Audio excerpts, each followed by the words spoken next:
Well, what's going on, Facebook family and friends? It is the 18th day of October in this spooky month of October. At least that's Yeah. it's supposed to be a spooky month. But yours truly, Joe Dupree, in the building with Edward J. Brown, and another episode of As the world turns. I just got to get this out my system of Wellness Wednesday, where a healthy you is a better It's a you. better you. Hey, your family, your mental health matters.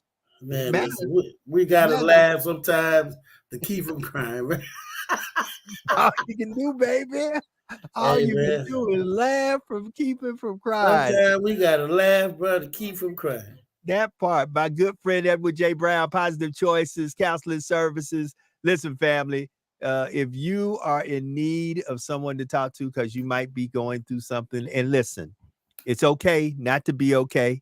That's why we come here every Wednesday and we try to get into the conversation to let you know it's okay not to be okay. What's not okay is you sitting there by yourself and dealing with this when there are people out there that have professional services that can help you get back on track, even to the point that some of you may need some type of medication, but you have folk out there who are willing to help you and put you in a better place mentally, because you got to be holistically healthy, mind, body, and soul. Absolutely. My good friend Edward J. Brown, as he cleans off them glasses.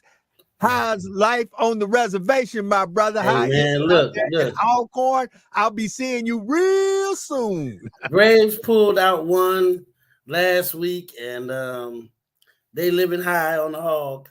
I got one of the coaches, a very good friend of mine, my homeboy is Coach Taylor, and we're getting together tomorrow to watch the Saints. And he told me, he said, I hope the Saints send me off to UAPB in a good mood. I said, well, good. I said, I hope so too.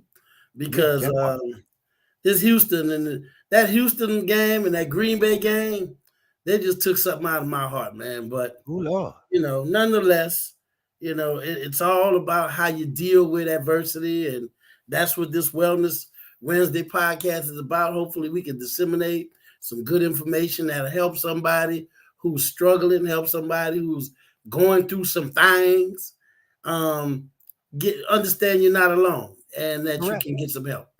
Because we all be going through something somewhere, somehow, some way. With that being said, without further ado, coming off a homecoming weekend at the Southern University, I'm turning it over to my brother, Edward J. Brown, Positive Choices. Get it in. Man, I am, again, as I am every Wednesday, I'm honored to be here with you, my brother. And I hope that we get into something tonight that'll allow somebody to use it to better the quality of life just a little bit. So I'm going to kind of take tonight to rehearse is a bad word, but more like practice a little bit on a presentation that I have to do tomorrow in regards to the topic of domestic violence. Okay. I'm asked to do a presentation tomorrow on domestic violence and the way mental health filters into that. So one of the things that I'm going to do is I'm going to talk a lot about how we as men and we as people of color and even some women, we don't utilize mental health services because we believe seeking help is the epitome of weakness. The stigmas. The stigmas. If I can't figure out what's going on, then I must be a weak man. I must be weak.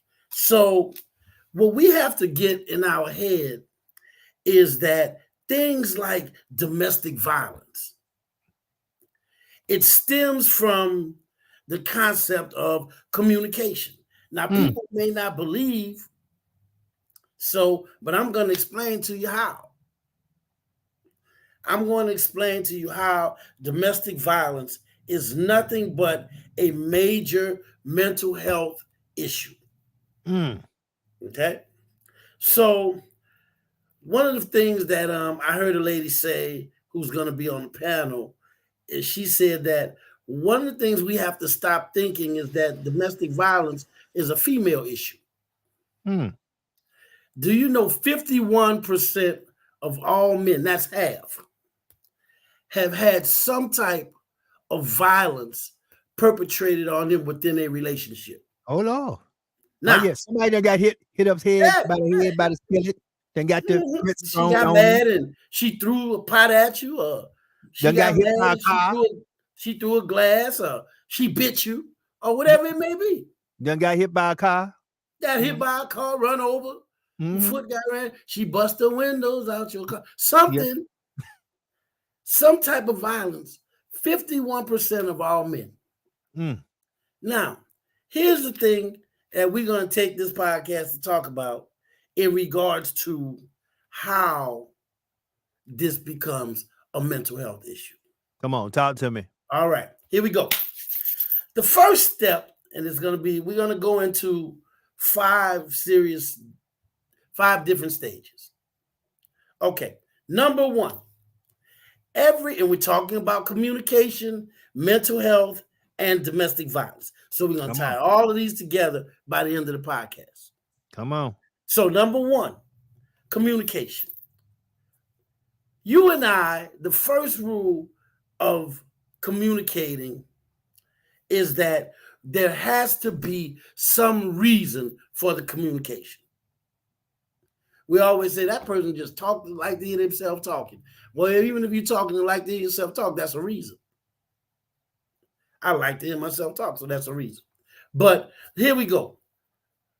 Brother Dupree, I'm gonna put you in, you and I'm gonna use us as an example. All right. Come on. Work on it, brother. Who in your opinion is the best rapper alive? Alive, still living. Yeah. I'm going to say something that might be to contrary belief. Hold on. Okay. They need to see my face when I say this one. Okay. I believe the best rapper alive, the best one with the coldest lyrical combination is Eminem. Okay. Now, I would have one of my partners out of Dallas. We went to Southern together. He would concur with you 100%. Okay. He's been telling me for years, Eminem is the most underrated rapper on the planet. Now, he wouldn't say he's the best alive because his favorite of all time is KRS-One. Okay. And I would probably say the one that really makes me know that he's a lyricist would be Rakim. I'm kind of like him. But it's just something about that boy Eminem that's he a beast. That's my favorite of all time. My favorite rapper of all time is Heavy D. But my favorite as far as lyricist had to be Rakim. All right. But for the sake of this podcast, let's say I disagreed with you. Okay. So the first step, and we're gonna go from 5 to number 1 instead of 1 to 5. That's good. 1 being the worst. Come on. So number 5, we immediately start by disagreeing. Okay. That's how it starts. It starts with the disagreement, right? Okay. You say, no, it ain't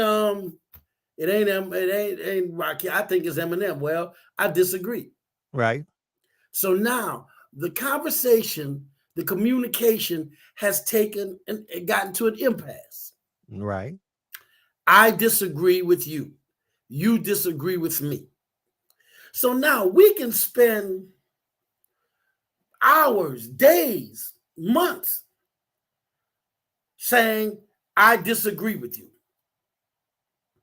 We have to get to the point at some point, how much energy do I want to get into saying I disagree with you? Remember, so the first step is we start off with the disagreement. Right. Okay. Number 4, as we move through this, now it goes from we disagree to now I have to convince you that I'm right. And we are not going to leave number 4 until you agree that I'm right. Okay. So you see where we went? We disagreed. Right. Now I'm going to wait for you to tell me, okay, you right. Now that's where the debate starts. Well, Rakim has the best lyricist. He's the best lyricist. And you said, but that boy Eminem, he got the flow, and we go back and forth, back and forth, back and forth. And I'm like, look, man, you just need to go ahead and admit that I'm right. And you looking at me and you're saying, under no circumstances am I going to say you're right. Okay? Under no circumstances are you going to say I'm right. Under no circumstances am I going to say you're right. Uh-oh. Okay? Remember, we started off disagreeing. Now I need you to tell me I'm right. Once we get to the part of the communication process where I realize you're not going to tell me I'm right, I'm not going to tell you you're right. Uh-oh. So now we at number 3. We have a problem. Here's where it gets interesting. We disagree. You won't tell me I'm right. Now, number 3 is, now I'm mad. Uh-oh. I said, now I'm mad. Now, when we get to the point where we mad, and we're talking about communication, we get to the point where we start to let you know we mad. See that? I'm letting you know I'm mad. And I'm yelling, and I'm hitting, and it gets intense. The intensity goes up a notch. Wow. Okay? You see the process now? We simply started off with a disagreement. With a mild disagreement. Just a mild disagreement. Then I needed you to tell me I was right. You won't tell me I'm right. Now I'm mad. That escalates the situation. It escalates the situation immensely. Because now I want you to know I'm mad. Okay? We disagreed. You got to admit that I'm right. You won't do that. So now I'm mad. And I want you to know I'm mad. So I'm yelling and I'm screaming and I'm letting you know I'm mad. And this is the part where we get to number 2. Now I got to hurt you. Uh-oh. All right? Remember, disagreed. I need you to say I'm right. You won't say I'm right. So now I'm mad. I'm letting you know I'm mad, but lo and behold, you get mad. Now I got to hurt you. Uh-oh. Now, when you get to that part, that's where you start to push those buttons.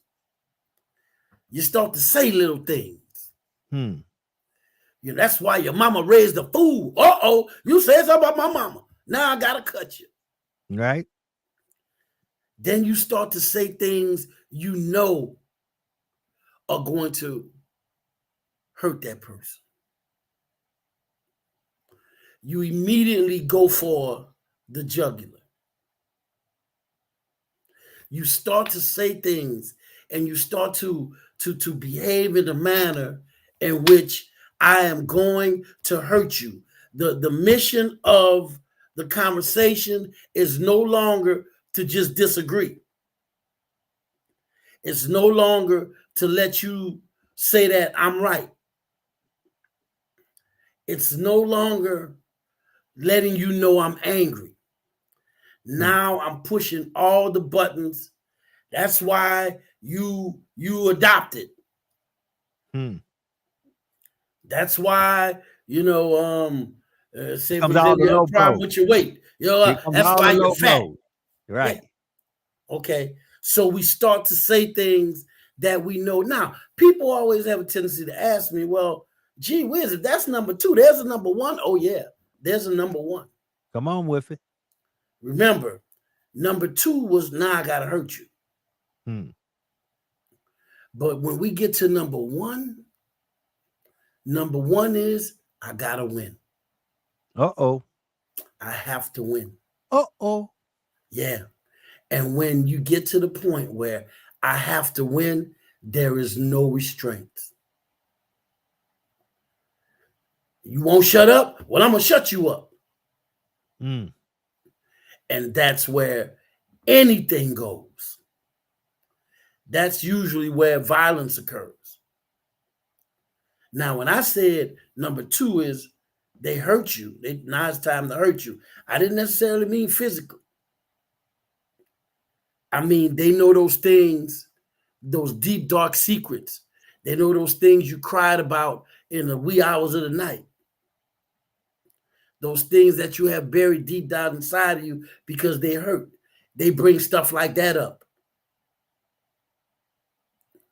But when you get to number 1, and that woman or that man won't shut up, and then you go to boiling hot grits, turning the grease on, running over them, taking the lugs off of their tires, and all these things that I've actually seen literally in my therapeutic practice.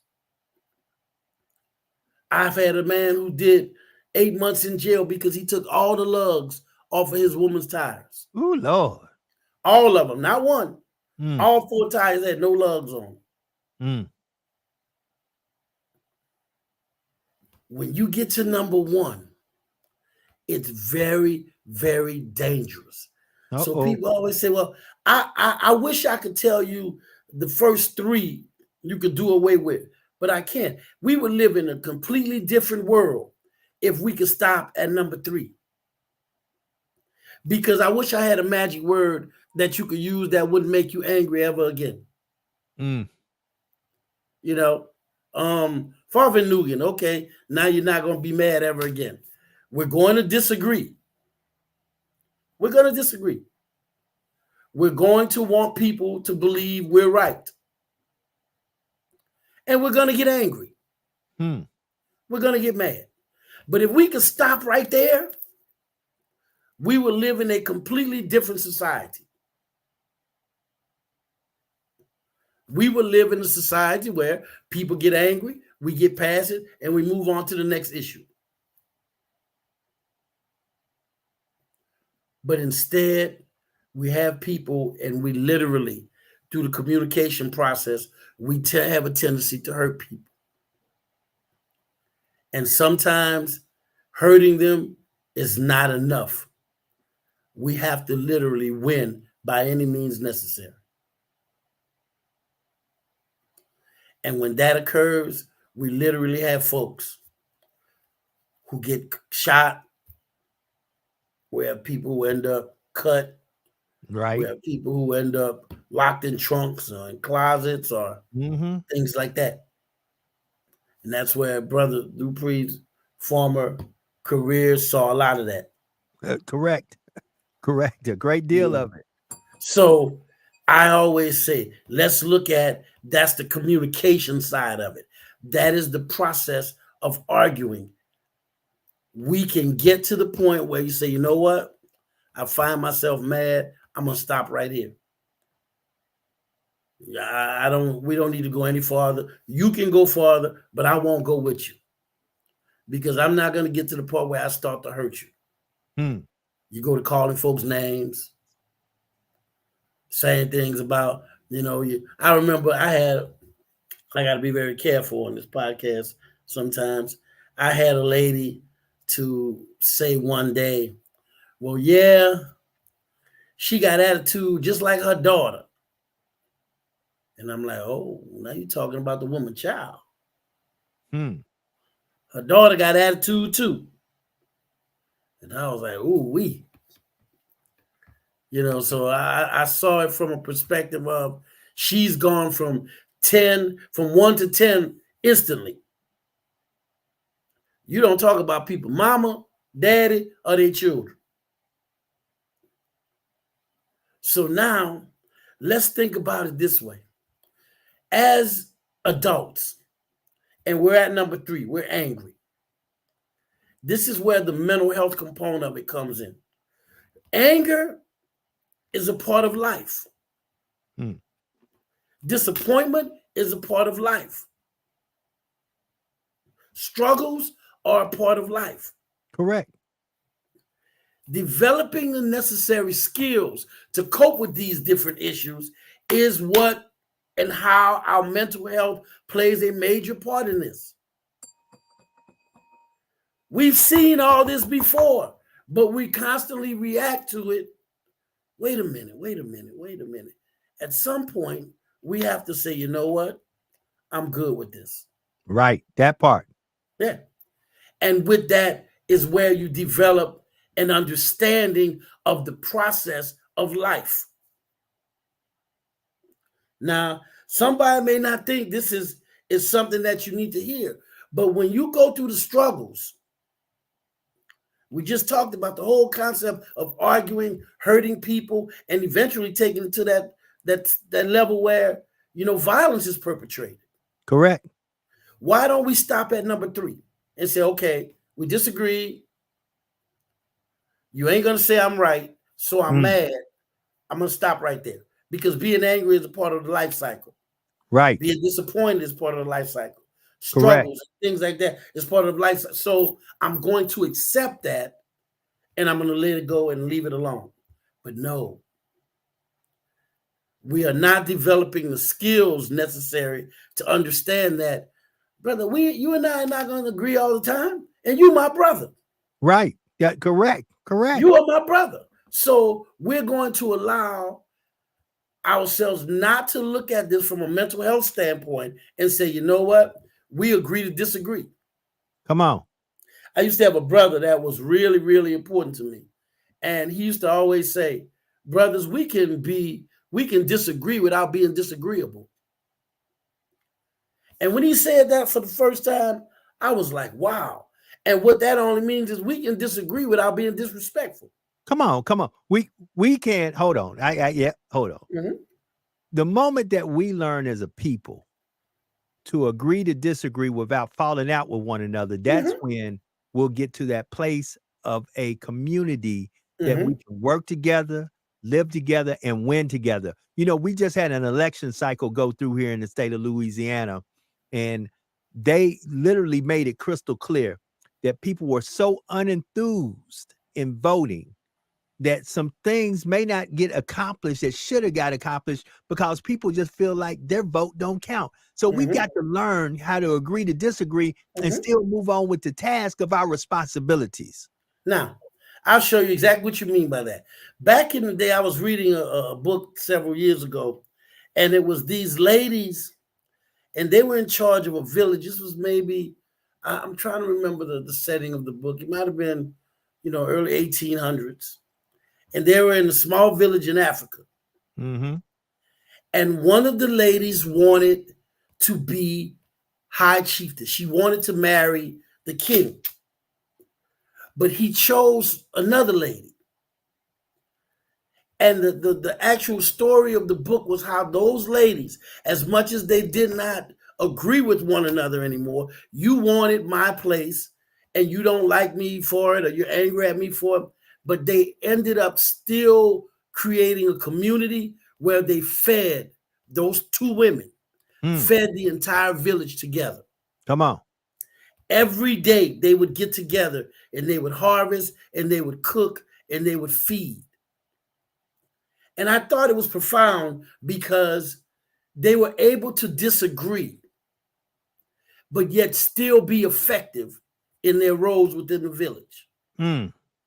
And we struggle with that, but we're talking about these 3 things tonight. We're talking about communication, mental health.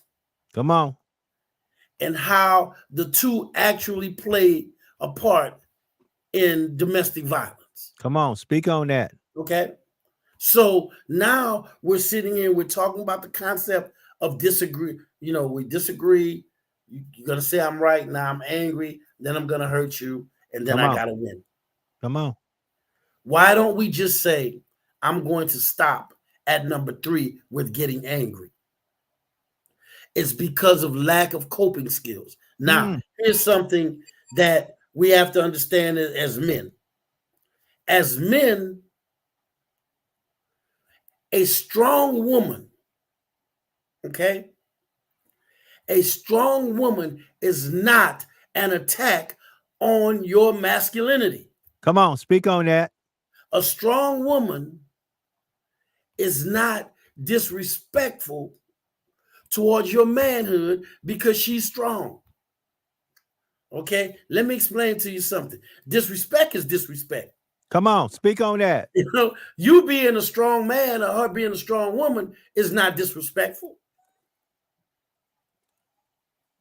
But what we have a tendency to understand, and I'm going to give it to you from both aspects, okay?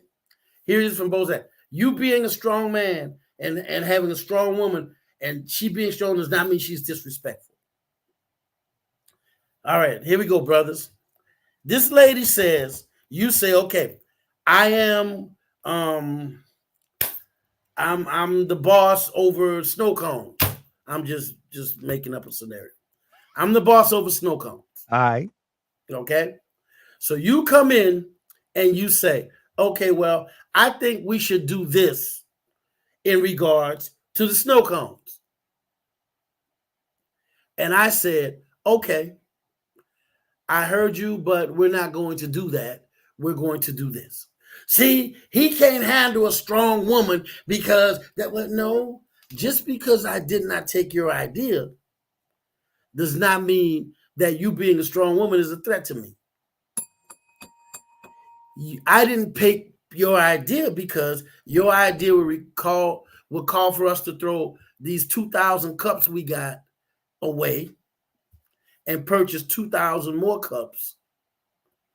And I don't think that is an expense we want to take on right now. Come on, speak on it. But ladies have a tendency to believe that because their opinion is not taken, he can't handle a strong woman. Okay.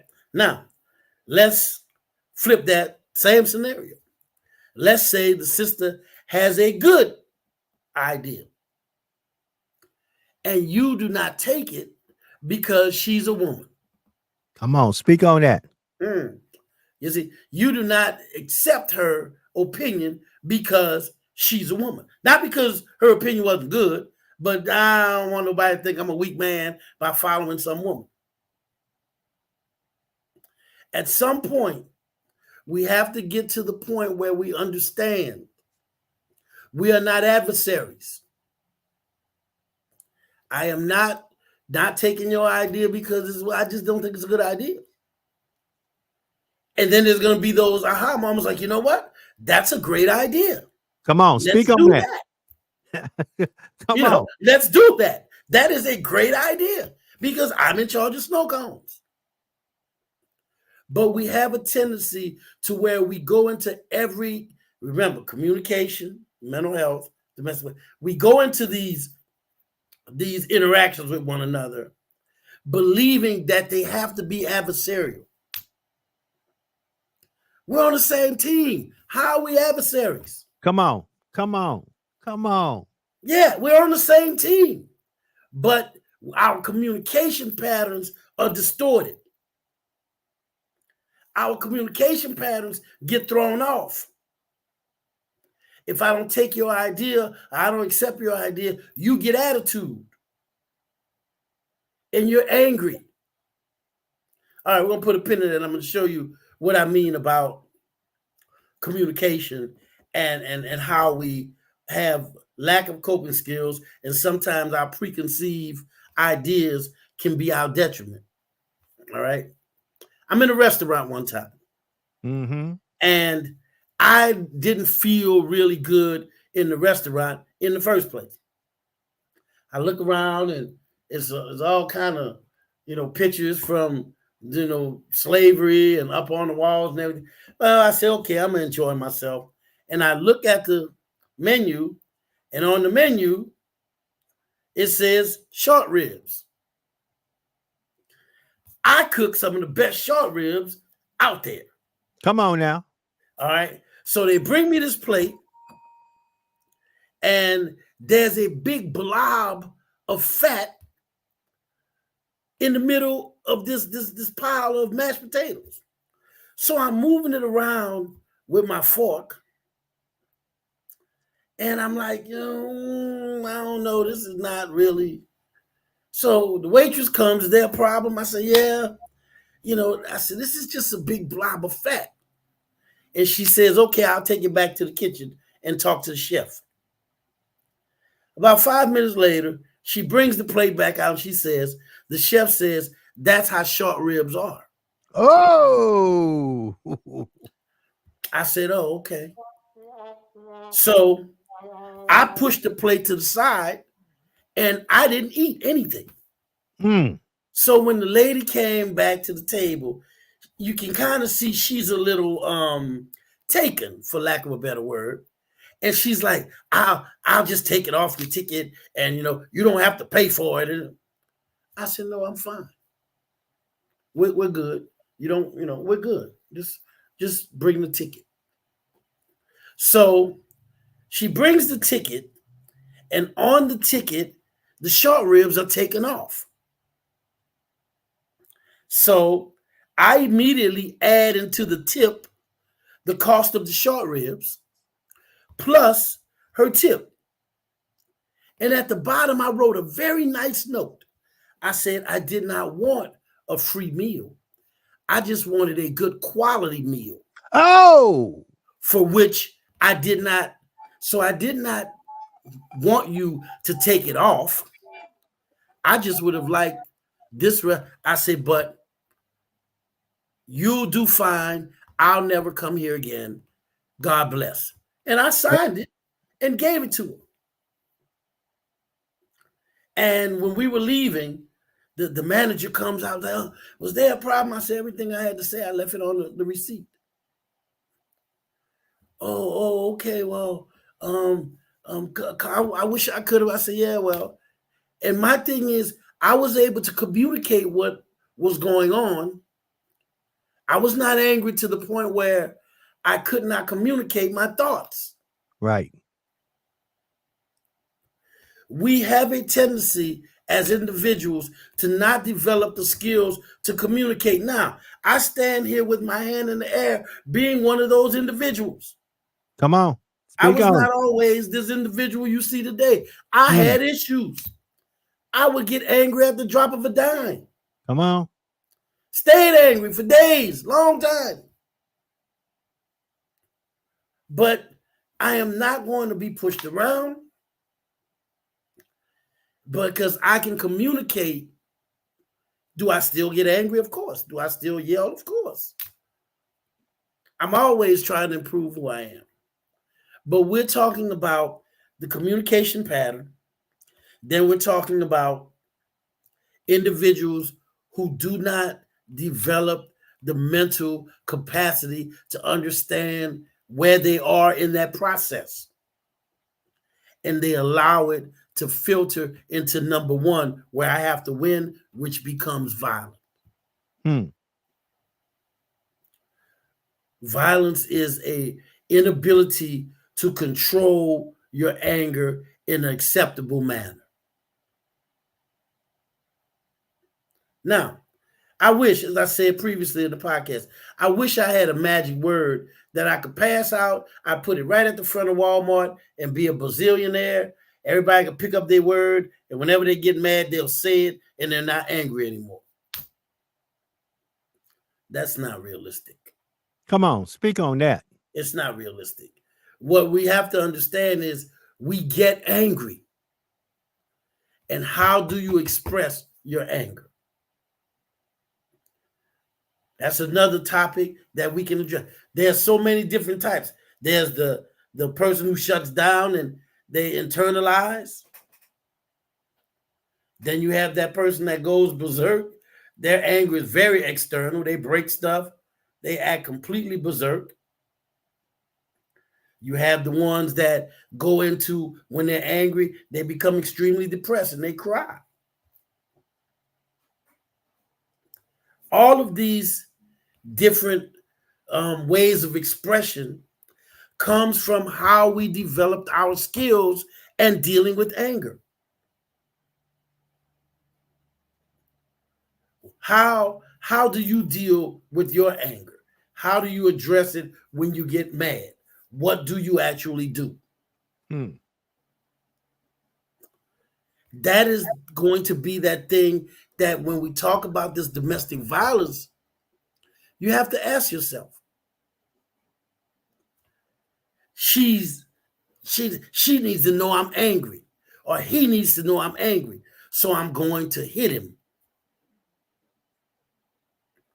I knew you was angry when you was cussing and screaming.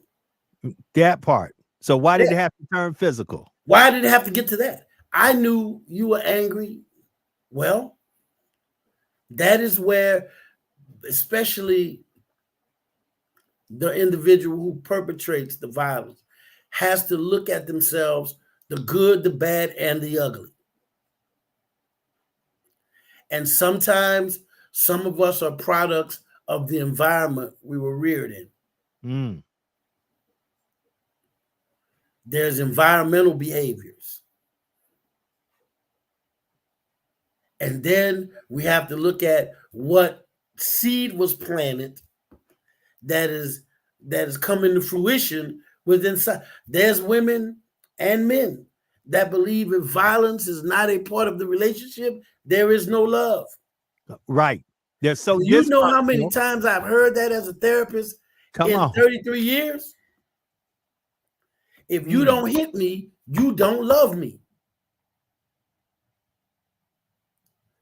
One of the things that I've seen, I remember I saw it when I was a child, and it said, love does not physically hurt. Come on now. Now, I've kind of because that I disagree with that. Because I remember when my grandmother and my grandfather passed, I physically ached in my heart. Physically, I ached. My heart was just like, I just physically. Now, that kind of pain, physical pain, yes, there's nothing we can do about that. But we're talking about the violence. The physical violence is not necessary. We are currently now, and I wanted to save about 15 minutes, and we're almost 20 minutes to the end. I wanted to save about 15 minutes because I think when we first started this podcast a while ago, we talked about, this brother said, we're going to take some people to the doctor and we're going to videotape it. Well, we're in Breast Cancer Awareness Month. Come on. And we see pink everywhere. We see it on the NFL fields. We see it on the collegiate level. So I wanted to save the last 15 minutes to talk about that. So as I start to wrap up about this communication, mental health, and its impact on domestic violence, I say this. People see you. We walk through life and sometimes folks feel invisible. Come on. And the way they begin to feel seen is when they yell and they act, I know you see me now. Yeah, we see you. Oh, yeah, we see you. We see you. You can communicate and not go that route. I find myself sometimes feeling something and my intensity level goes up when I communicate. You know, I have a tendency to get very animated. And so I know that about myself. But my mental health allowed me to know that about me. I didn't have to deny it. I didn't have to avoid it. I didn't have to reframe it. When I get intense, my delivery changes. And I have folks in my life that are just, so, you know, it's like, all right, take it down. You know, take it down. And we have to get to the point where we take communication and our mental health, because sometimes there's deficits. We are lacking some skills that we can need to develop to help us understand how to communicate. That's the mental health side of it. Come on. You see what I'm saying? We have to be confident in the fact that whatever deficits we have, we can develop them. Right. That we can rise above. Grow. We Yeah, can we rise can grow. above. Yes. You know, and we definitely develop those skills so that we do not create violent tendencies to where we believe. I had a class in class the other day, and we talked about this. We were built and we were developed and we were reared and we were taught in a society where if somebody hit you, hit them back. there you go. Hit them You back. hit them back. So now women love to talk about how there's double standards. Come on. If your son is fooling around with a bunch of girls, you encourage him. But if you got daughters, you don't want your daughters to go there. Yeah, well, here's another thing. I don't teach my son to hit women. Come on. But I don't like women hitting my son either. Yeah, don't teach your daughter to hit my son. Yeah, you know, so there's double standards because if a woman hits a man, it's kind of believed that he ain't supposed to hit her back. Well, hold on. Let's bookmark something here Okay. before we go into the breast cancer part. The truth about the matter is, it's always been that way, my brother. For a prime example, if a man gets caught cheating on a woman, first thing women say amongst themselves are, "Girl, you know he a dog. That's just how he is." But let a woman get caught cheating on a man, instead of just saying she too, just you know how she is. No, what did he do? Correct. To make you to prompt go do that. Yeah. So how we fix that? I have the slightest idea. It's that double standard, but at the end of the day, it all comes back to you. It all comes back to the work that you're doing on yourself. Come on, speak on it. Okay. Too often we have people walking around not doing the work on themselves because they're so focused on everyone else. Ooh. Okay. I am at that point now in my practice and in teaching. I tell everyone, pay attention to you because we have no control over what other people do. We only control how we react. That's all we have control over, how we react. So now you have this woman or this man and you disagree. They won't say that you're right, so you're mad. Okay. Sometimes you live to live another day. Come on. But too often we take pride in being chaotic, and we take pride in fighting. We take pride in the battle. We take pride in the battle. Maybe when I was in my 20s. But at this age, I take pride in peace. Come on. PYP, protect your peace. So what I think that when we start talking about, you know, as we wrap up, the communication in regard to our mental health and how they both play in domestic violence is you have to know yourself. You have to know your triggers. You have to know where you are in those 5 things. Are you that person when you get to number 3 and you're angry, you can stop? Or are you that person that when you get to number 3, you got to go to number 2, which means I got to hurt you and I'm going to pull all of the stops out. I'm going to talk about your mama. I'm going to talk about all your shortcomings in the bedroom. I'm going to talk about how you can't read, you know, whatever it is. Right, I'm going to push those buttons. And then we get to number 1, where I'm going to win by any means necessary. And then it gets violent, it gets physical, and it just becomes over the top. So get to the point where you know yourself, you know your triggers, and you grow, you evolve.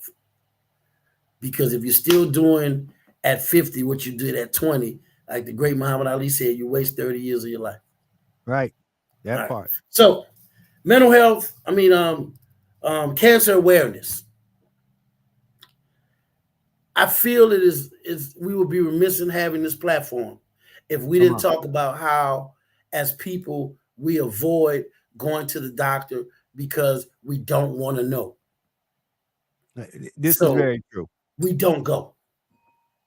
No, we need to know, because one of the things that I've learned is that medicine is not what medicine was 30 years ago, 20 years ago.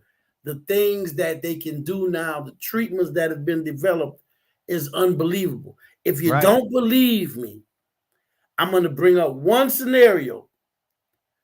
And anybody that's over the age of 40 or 30, late 30s, 40 and up will understand this. Do you remember when AIDS first hit? Come on, speak on it. Speak on Everybody was terrified. Oh my God, if you get the big A, you're done. So much so, here's the name.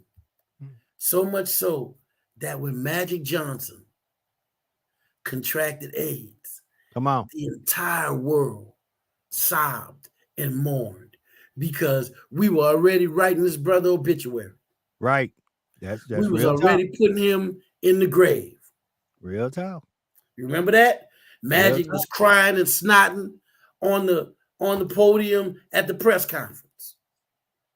And this brother is still around here looking healthier than me and you. Come on. Because treatment has changed. Treatment in regards to cancer is also changed. But we as people, we have to go and we have to get that treatment. They're not knocking on your door to hold you down and pour it. Some of the people that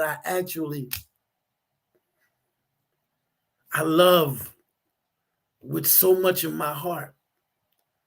You know, I'm a t-shirt junkie.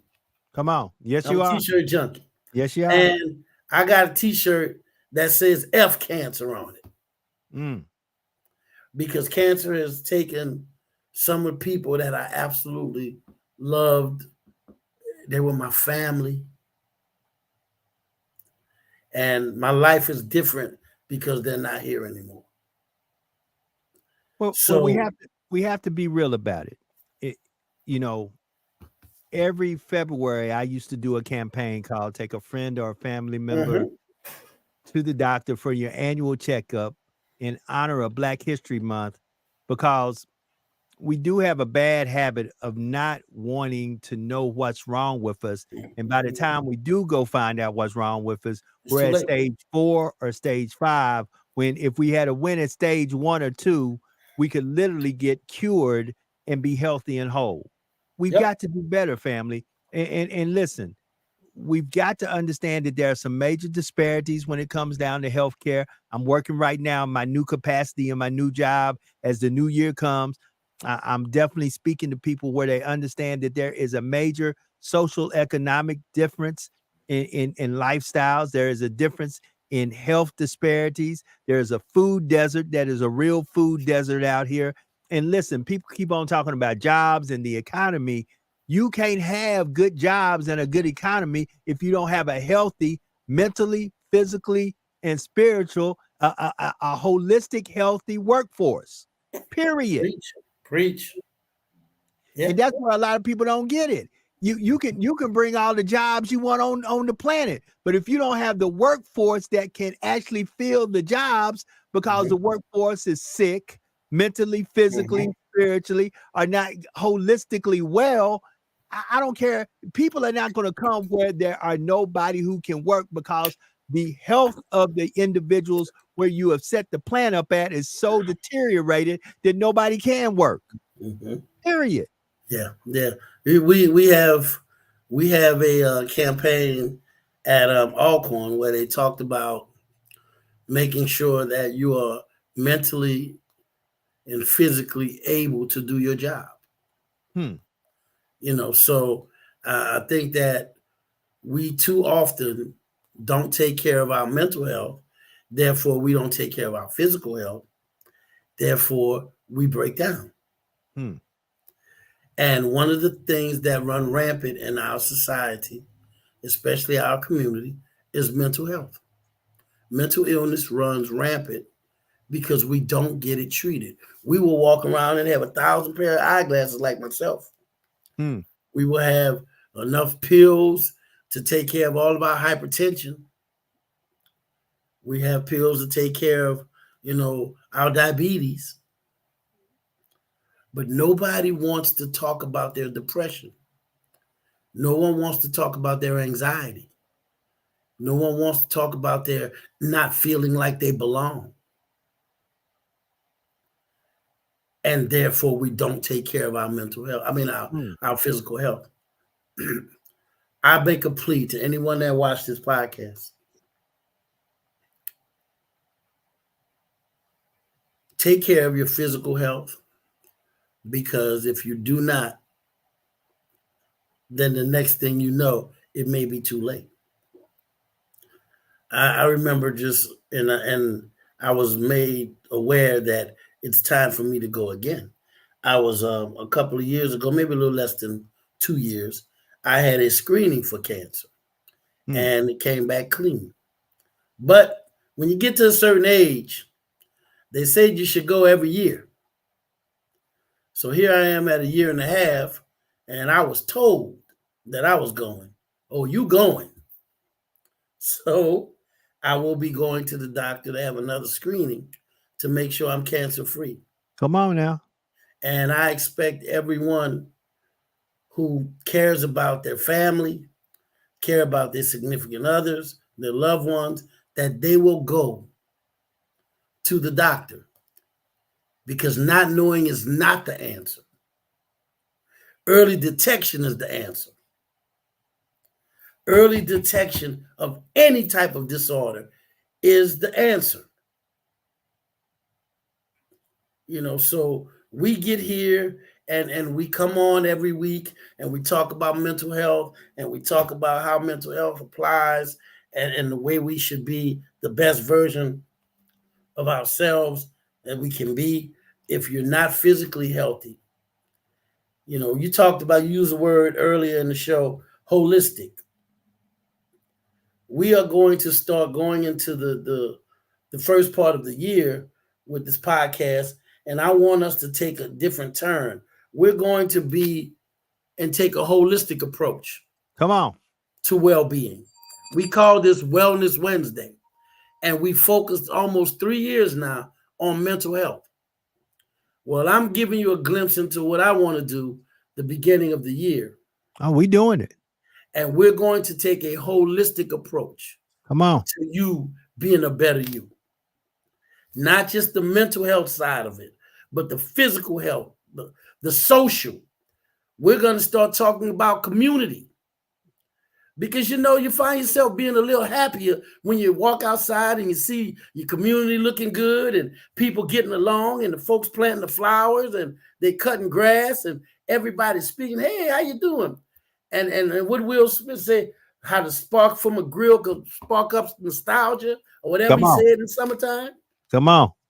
We have a tendency to get excited when we see our community, and socially we are in harmony. Right, that part. So coming up the first of the year, we're going to do our mental health component, but we're also going to do a social component, which we start to realize, why are we ill?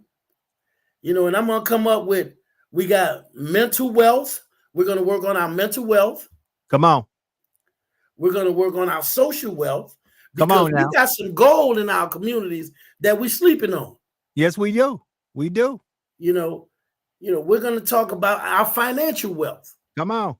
So we're going to take a turn come January and do a holistic approach, a holistic revamping of this Wellness Wednesday podcast. And we're going to start bringing on, I got some people I want to come on and talk about certain things, because we need to understand how to be healthy, wealthy, and wise, like the old people used to say. Ooh, we're going to be healthy, wealthy, and wise. Wealthy and wise. You remember that? Healthy, wealthy, and wise. That's what we're going to be going into 2024. You remember when we used to watch the Jetsons? We Come thought on. the Jetsons was so far away It's when they here. had the TVs where they could talk on the TV to one another. Come on. It's here. It's here. All we don't have Leroy yet is flying Jetson. cars. Everything the Jetsons have, we have, except That's it. flying cars. That's it. When we get some flying cars, and they on their way. and they on their way. I agree. They So on their way. again, keep in mind we gave really good information on how to, how communication, mental health, and domestic violence go together. But we also want everybody to realize we are in Cancer Awareness Month. And if you have not been impacted by cancer, then you need to knock on wood or thank God every day, because cancer is an ugly disease that does not have barriers. It does not have boundaries. It will hit anyone, children, Real talk. babies. There was a little guy just recently, and one of my fraternity brothers made national news because every time he drive up, he's a UPS driver. He would drive up, this kid would run outside. And he said, I got to the point where I started looking for him to come. And I was the only one, maybe because I'm not on social media as much as other people, but he was nationally known for his battle with brain cancer. Wow. So when I saw the picture of my fraternity brother standing in the driveway holding the package with the kid, I started to say, wow, he is nationally known. And less than 2 weeks after I became aware of him, he passed. Oh, Lord. And he wasn't, I think he was maybe 6 or 7. How can you not be touched in your heart Come on. by a 6 or 7-year-old kid being taken from us because of cancer? We have to do something about cancer research, support whatever charity of your choice in regards to the St. Jude House is a good one. The American Cancer Society is another one. I said before you, my mother is a survivor of breast cancer. So it means a lot to me. But Amen. I challenge everyone to go to the doctor. So, Brother Dupree, About that time. it's about that time, man. So we always end with, we talk about our Jaguars, and now I'm beginning to see there is trouble on the bluff. Well, There ain't no pity in Jaguar City. No, there's not. You either They win. might be trying to give Coach Drip a pink slip. Yeah. I think that's funny. I think that we've gotten used to winning, and anything short of that is unacceptable. Well, hold it. Let me get on here And before the way we losing is what makes it unacceptable. Let me give some real talk here. Here's the crazy thing. If we don't lose a game from here on out, we went out. Mm-hmm. We'll be in the SWAC championship, probably facing the Florida A&M Rattlers in Tallahassee, Florida. And I'm going to tell you this right now. The Jags don't want no part of them again. No. I'll say it. I believe we had them beat at Southern. It's just somehow or another we let that snake. We let the snake. We didn't cut the snake off at the head. Nope. And that goes back to coaching. Oh, and people, here's the thing I said, and I'm going to be done with it. Coach Dooley, I may like you as a man. You may be a wonderful individual, but you are not a man coach. You're a head football coach. So I think that we can't personalize us wanting to do better as the Jaguar Nation. And if you were not the man we thought you were going to be for the job, and the university decides to move on from that, it's not personal. It's football. It is, we're trying to win.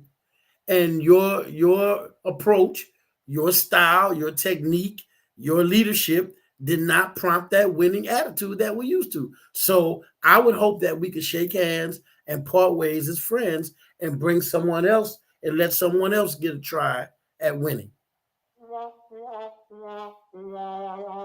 Some people believe it's personal. I don't know. Like I said, he might be a nice guy, but I just don't think he's a good coach. He's not a coach for us. Here's the thing. And somebody brought this to my attention the other day. He didn't have a winning record where he came from. I didn't know that. Yes. Yeah. He didn't have a winning record where he came from. So it makes me wonder why. Sometimes them facts are straight facts. Yeah. Why we brought someone in that did not have a history of winning. That makes you scratch your head, doesn't it?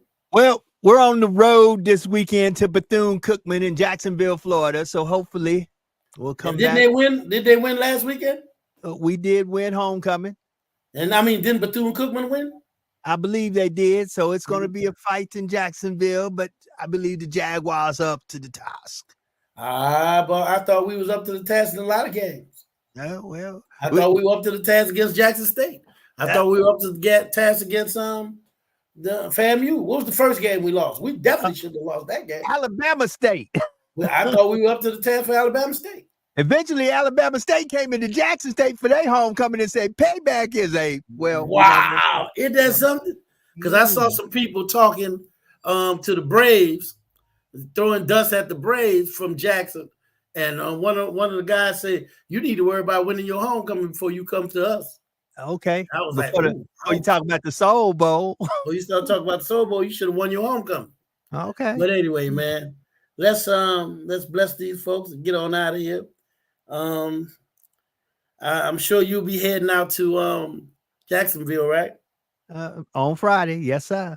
All right, you'll be heading to Jacksonville, and I'll be I'm thinking I'm gonna be on the road this weekend myself, but I'm not quite sure. So, but anyway, for everybody that's watching this podcast, as we say every Wednesday, if nobody else told you today, we love you. We'll see y'all next week.